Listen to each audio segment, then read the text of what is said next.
Mira cuidadosamente estas imágenes que vemos recientemente a Jerry Losh, uno de los miembros del cuerpo gobernante de los Testigos de Jehová.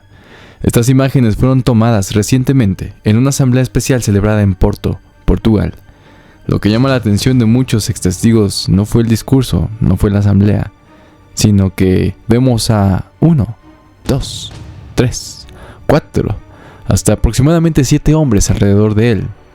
No estamos hablando de una celebridad de Hollywood, estamos hablando de una reunión religiosa de los propios Testigos de Jehová. Esta publicación apareció el 23 de agosto del 2026 y las fotografías muestran a Losh entrando o saliendo de la plataforma. La persona que publicó las imágenes explicó que se trataba de la Convención Especial de Porto, Portugal, y que las caras de los hombres fueron ocultadas por razones de privacidad. Pero aquí está la verdadera pregunta y el análisis de este video. ¿Por qué Jerry Losh, un miembro del cuerpo gobernante, necesita tanta seguridad? Esto se va a poner interesante, porque no es la primera vez que vemos a miembros del cuerpo gobernante con mucha seguridad cuando van a visitar una asamblea especial, sino que esto tiene una trayectoria histórica. Los dirigentes de los Testigos de Jehová han tenido protección, seguridad privada desde hace muchas décadas. Para esto tenemos que remontarnos a 1939. Rutherford estaba pronunciando un discurso en Madison, Nueva York.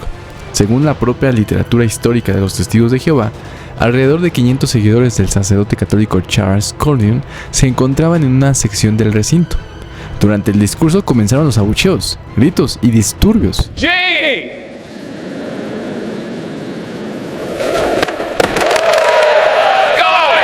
Los acomodadores Testigos de Jehová intervinieron. La propia organización relata que algunos de los alborotadores fueron golpeados con bastones y expulsados del recinto.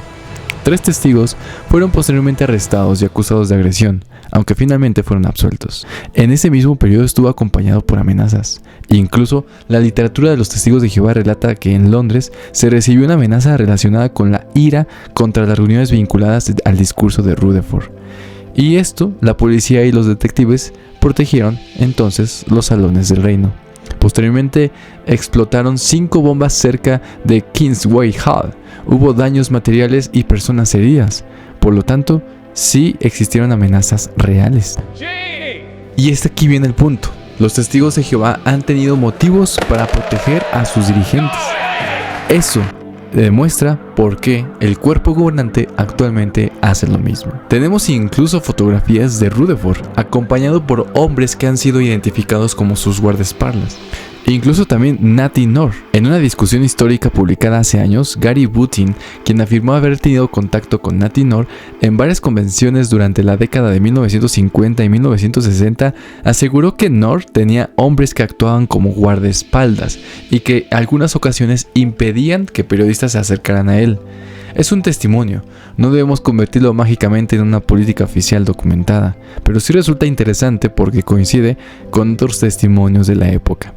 Por lo tanto, la idea de proteger físicamente a los máximos dirigentes de la organización no nació en este año 2026 ni en el otro año donde vimos a Mark Sanderson o a Jeffrey Jackson que también han sido protegidos. Aquí hay algo importante. Algunos usuarios dicen que eran guardaespaldas, otros creen que eran voluntarios de seguridad, otros incluso se cuestionan si eran personal contratado disfrazado de Testigos de Jehová.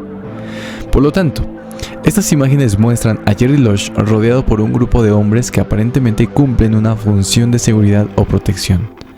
Entonces, ¿son guardaespaldas profesionales? Porque en las imágenes no necesariamente vemos agentes policiales o guardaespaldas profesionales armados. En algunos testimonios, las personas describen a hermanos de la organización realizando esta función. En otros casos se habla de seguridad contratada. Incluso existen testimonios contradictorios. Por ejemplo, en una publicación del 2026, alguien afirmó en una convención anterior que había varios hermanos acompañando a Samuel Hurt, vestidos de negro y actuando como escoltas, aunque la persona decía que no eran guardaespaldas oficiales. Y eso es importante, porque quizás el término correcto no sea guardaespaldas, quizás personal de seguridad y protección. Y ahí hay una distinción importante, porque los Testigos de Jehová son una organización mundial.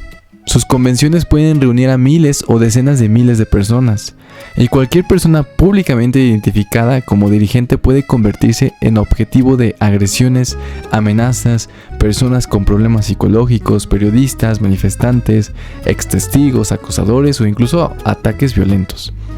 Y los antecedentes históricos muestran que los testigos de Jehová realmente han enfrentado violencia y amenazas. Así que tener seguridad no es por sí mismo una contradicción religiosa. Un líder religioso puede perfectamente utilizar medidas de protección.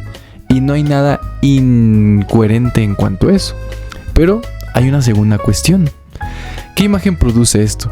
Imagina que un testigo de Jehová común llega a la asamblea, te sientas, esperas horas, quieres ver a un miembro del cuerpo gobernante y cuando finalmente aparece, lo ves rodeado por un grupo de hombres que controlan quien pueda acercarse. Mientras tú eres uno de miles. Aquí aparece una cuestión sociológica. ¿La seguridad solamente protege al dirigente? ¿O también crea una separación simbólica entre el dirigente y el resto de los miembros? La argumentación de Jehová los protegerá. Eso es algo que se dice constantemente, porque los propios testigos utilizan la seguridad en sus instalaciones y convenciones, y eso no significa necesariamente falta de fe. Una persona puede creer en Dios, la protege y al mismo tiempo cerrar con llave su casa. Puede creer en Dios y utilizar un cinturón de seguridad. Puede creer en Jehová y acudir a un médico. Así que la verdadera pregunta es, ¿existe una diferencia entre las medidas de seguridad normales de una convención y la protección extraordinaria alrededor de los miembros del cuerpo gobernante? Porque proteger una puerta es una cosa, controlar una multitud es otra. Pero tener un grupo dedicado específicamente a acompañar a un miembro del cuerpo gobernante durante sus desplazamientos es una cosa muy diferente. Y eso es precisamente lo que nos cuestionamos. Entonces, para la otra que te digan que esto es nuevo, date cuenta que esto no es nuevo. Rutherford y Natty Nord, anteriores presidentes de la Watchtower y otros dirigentes históricos religiosos, también tenían sus miembros de seguridad. Así que cuando vuelvas a ver una fotografía de un miembro del cuerpo gobernante rodeado de hombres, no te quejes simplemente con, mira, tiene guardaespaldas. Pregúntate, ¿quiénes son? ¿Son voluntarios? ¿Son empleados? ¿Son seguridad privada? ¿Quién paga por ellos? ¿Existe un protocolo internacional? ¿Desde cuándo? ¿Qué sucede cuando una periodista intenta acercarse? ¿Qué sucede cuando un extestigo intenta hablar con ellos? ¿Y por qué la organización no explica públicamente con mayor detalle este dispositivo de seguridad? Porque quizá la respuesta sea completamente normal. Son personas públicamente identificables y necesitan protección. Y si esa es la respuesta, está bien. Pero entonces que lo expliquen. Porque cuando una organización religiosa pide a millones de personas que confíen en sus dirigentes, es razonable preguntar qué medidas de seguridad existen para proteger a esos mismos dirigentes y por qué.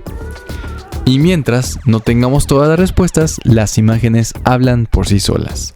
7 hombres alrededor de un solo miembro del cuerpo gobernante. Déjame saber en la caja de comentarios qué piensas. Nos vemos hasta la próxima. Estás en Conciencia Cruda.